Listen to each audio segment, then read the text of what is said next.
Hello ladies and gents, welcome back to the Barrett Kenjongwa channel. We're going to be talking about a culture difference today. Now I'm sure you may already know about this one. Relationships. I know you're all interested to hear about the relationship culture differences, so we're going to be talking about one today. The timeline of the average relationship back in the UK and many other Western countries. You may let's play out an example, a scenario. You may find somebody on social media that you like the look of, so you message each other, you get to know each other for a few days before you meet for the first time. Either that, or you might meet in a bar, that's quite common, and then meet again a few days after that. You might see each other for, I would say on average, maybe 2 to 3 to 4 months before asking them to be, officially your girlfriend. Typically it's the same as here, where the guy will ask the girl, but sometimes it's the other way around. And then, you might be together for, I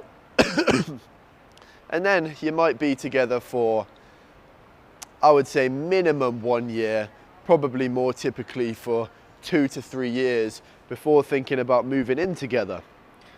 Because we see that as a very, very big step. You've got to be really sure that you want to be in a long-term relationship, and you've got to be really sure that you like this person a lot before, committing to live together. And I'll talk a little bit as to why I think that is different to China very shortly. And then after you've lived together for a couple more years, you might decide to propose.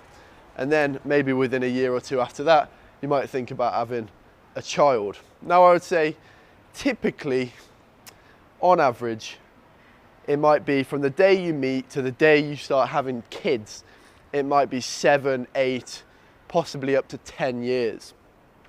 Depending on what age the people are, I guess. But in China, holy moly, it's a lot quicker than that. And a lot of us foreigners who come here come to realize that very quickly when they're with a Chinese girl or a foreign girl with a Chinese guy. Typically here, it's a lot quicker, as you will be aware. You're probably listening to my Western timeline thinking, holy shit, that's a long time. Yeah, quite typical here to meet and to become boyfriend, girlfriend very quickly if you like each other. And then, straight away, move in. And then, there's a lot of pressure from families and stuff to might get married and having kids.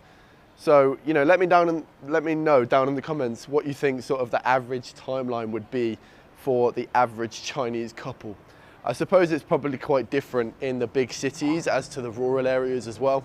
But I'd like to hear your thoughts down in the comments. Just back to what I was on about earlier, being that we see moving in together as a much bigger thing. Partially, I think that is down to the reason that when you're moving house or apartment in the UK, it's a much bigger job than it is here. Very typically in Chinese apartments, there will already be furniture in there for you. But in the UK, you most often you will have to buy your own furniture. So moving apartments is a big job, People don't tend to do it as much as they do here. So maybe the idea of moving in and then needing to move out 6 months later is not too big of a deal in China.